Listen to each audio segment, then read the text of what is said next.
Aiden Duale, it is true we've traveled quite a journey, and I would also say the same about you, and the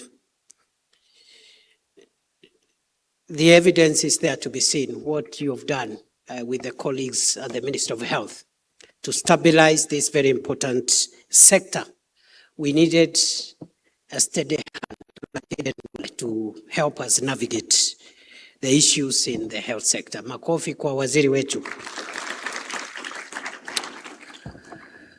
Brothers and sisters, I think I've been asked to do two things. The first one I'll do now, then I'll sit down, listen to the high-level panelists that are going to help us navigate the issues, the three issues that the minister has spoken about, and the PS.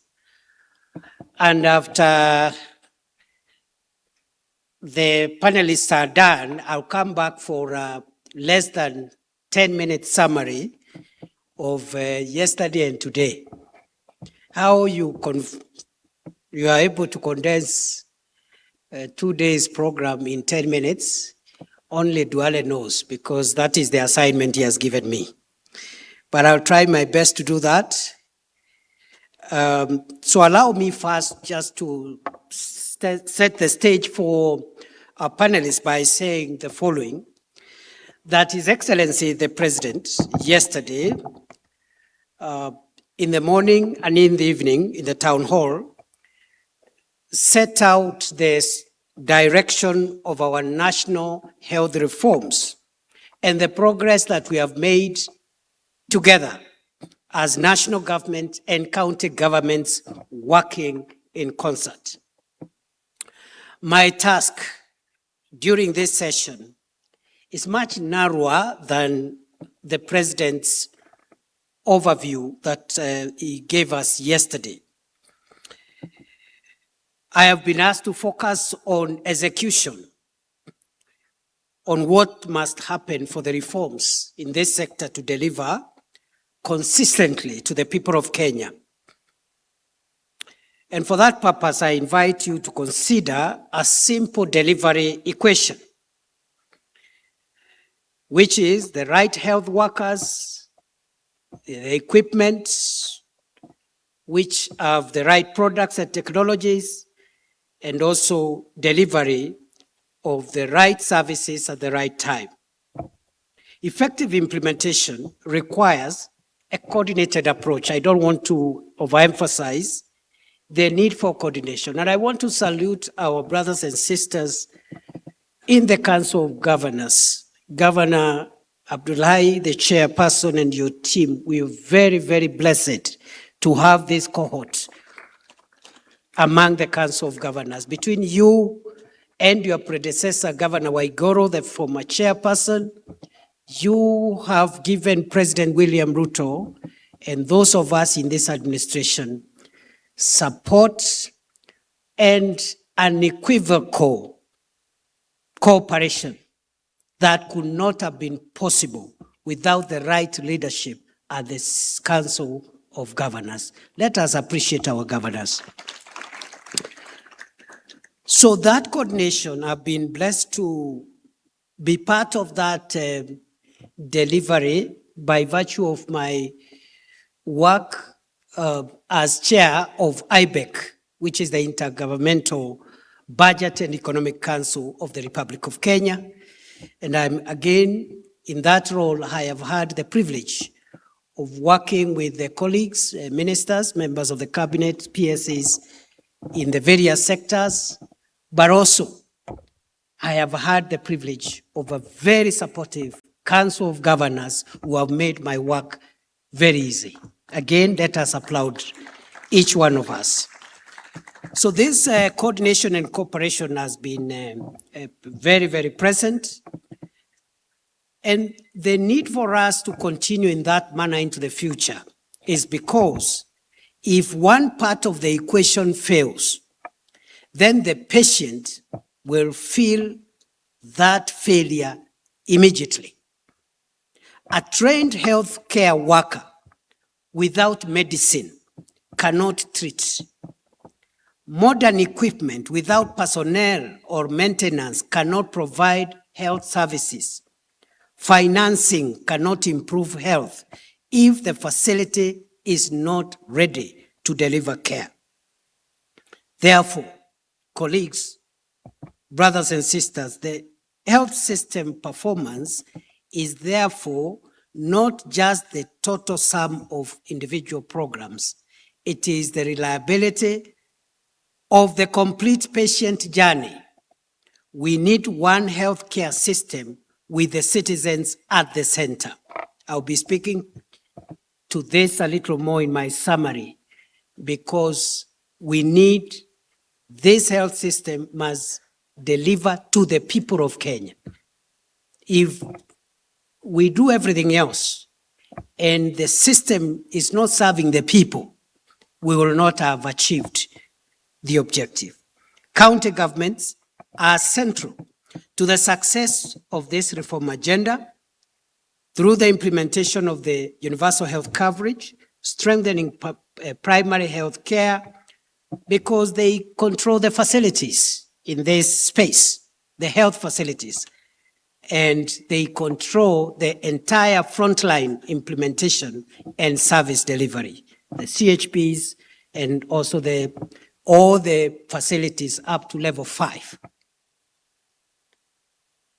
Ladies and gentlemen, distinguished guests, that journey should begin at the household and at the primary healthcare facility before illness becomes severe and expensive.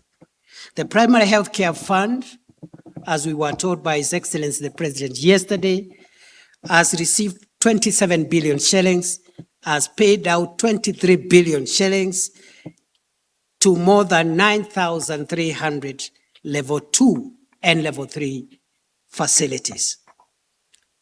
Unprecedented. Every time I travel out of town, every time I accompany the President out of town, they are telling us that the amount of funding that dispensaries, level 2, level 3 facilities are receiving has never been received.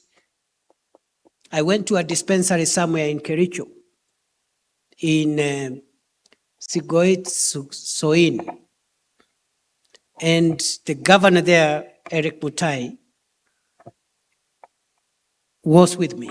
And the dispensary told us this week we have received 1.4 million shillings from SHA this week. And they say in the past we never even received anything above 100,000, 50,000 at most under NHIF. So that's where we are. And this is money, as we are going to see, that is going to be retained to improve service delivery in that dispensary. It's not going to be sent elsewhere. The financing, this financing has supported more than 20 million outpatient visits by 15 million Kenyans.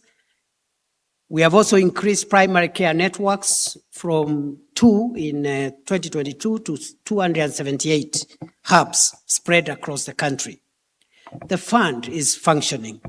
The next question is whether every shilling improves the facility's readiness and the patient's outcome. We must measure medicine availability, waiting times, early diagnosis, maternal and child health outcomes, and completed referrals.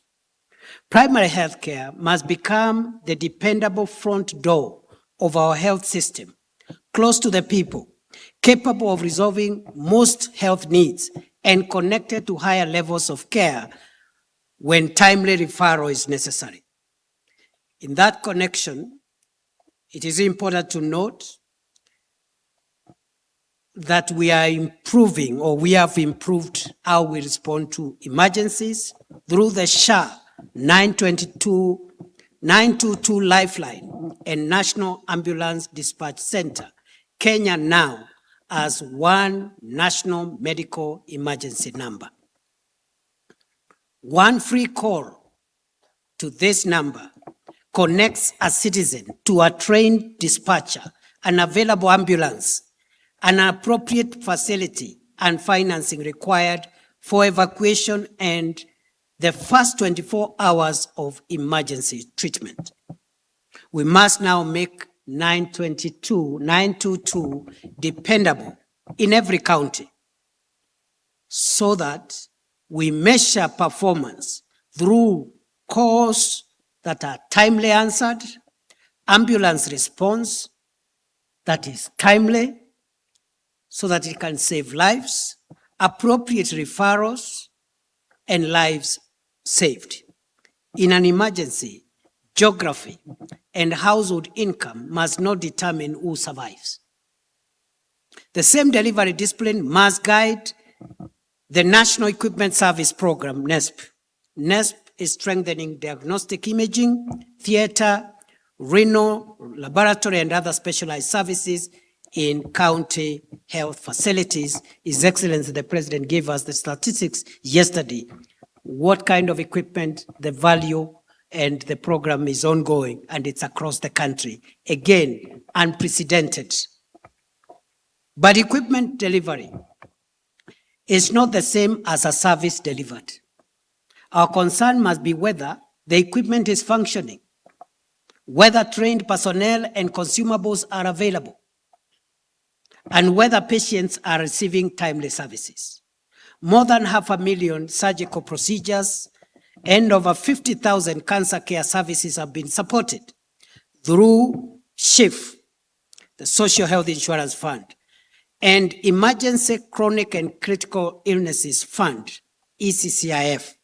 We must now build complete pathways in which screening leads to early diagnosis. Diagnosis leads to treatment, and treatment includes appropriate follow-up and rehabilitation or for optimum health outcomes. Our ambition is not to own more machines. It is to shorten the distance, the time, and cost between a Kenyan and the care that can save their life. None of this is possible without health workers. Since 2022, again, the national government, in collaboration with the county governments, we have deployed 24,000 healthcare interns across all 47 counties. We've sponsored 262 medical registrars for specialist training, and we have committed now to recruit additional 5,000 nurses and midwives. Internship must remain. And this workforce is now supporting the 107,000 CHPs that are on the front line. So you can see already the progress that we are covering on the issue of personnel and healthcare workers. Internship must remain predictable and properly supervised. But we must look beyond placement. National and county government needs one workforce plan connecting training, internship, recruitment, equitable deployment, career development, and retention. We must also train for the health system we are building, not the one we are leaving behind. That means stronger competencies for the future areas of healthcare service delivery, which include primary health care, oncology, surgery, anesthesia, emergency medicine, critical care, biomedical engineering, and digital health. A health system cannot perform consistently when its workforce is managed through periodic emergencies. Our health workers must be planned and supported as a strategic national asset. I repeat, again, commending the fantastic work under CS Duale and our team in health, the COG, through the chair and the health committee and the entire leadership. We must continue to make sure there is stability within our healthcare workers. We cannot have a useful and progressive delivery system if our healthcare workers are disrupted from work. So we must build on this progress, and we have no excuse, we have no reason, we have no justification to allow disruption of healthcare service delivery. I must commend also the leadership of the healthcare worker unions. They have been very reasonable, and you have supported both county governments and the national government to find win-win situations to avoid disruption of service delivery.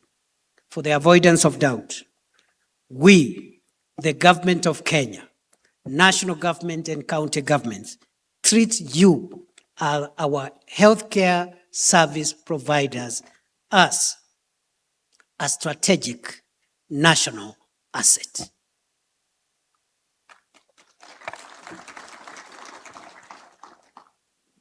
Brothers and sisters, ladies and gentlemen, the second condition for reliable delivery is commodity security. KEMSA's order fill rate, as we heard yesterday, has increased from 40% to 91%. And we have supported as national government KEMSA with 1.5 billion shillings directly, and also provided support for them to access a line of credit to the tune of 10 billion shillings. The next stage is to build an end-to-end supply chain that anticipates shortages before facilities run out. National procurement, county obligations, distribution and facility inventory must become one visible and accountable system. I was there when KEMSA and DHA were updating the president on where we are. And I think where we need to fine tune now is the integration of the digitization process in KEMSA with the Digital Health Agency medical health data, so that it's one seamless. You cannot have a digitized supply chain data that is separated from mainstream healthcare data. So the two are interlinked. So we need the two systems to speak to each other. And the supply chain and commodity supply chain data to be part of the whole under DHA. In the longer term, Kenya must manufacture more of the medicines, diagnostic medical devices, and offer products that we consume. Local manufacturing will secure our supplies, create skilled jobs, support innovation, and convert health expenditure into domestic economic opportunity. The reforms are in place and the investments are being made. What is now required is disciplined coordination across national government, county governments, agencies of government, providers, training institutions, partners, including implementing partners. We should leave this session today with a compact set of performance measures: facility readiness, equipment uptime, medicine availability, workforce coverage, waiting times, referral completion, patient safety, and health outcomes. Digitization must be the performance enabler that connects the patient's journey, gives us real-time visibility of health workforce, commodities, equipment, and referral pathways that enable timely correction and accountability wherever the system is off track. These measures should be visible by both the facilities and county governments. Strong performance should be recognized and shared. Persistent underperformance should trigger support, corrective action, and accountability. Our objective is straightforward: a health system that works the first time, works in every county, and works for every Kenyan. That is how we will move from policy pronouncement to programs, to performance, from investment to value, and from the promise of reform to reliable healthcare delivery. Thank you very much.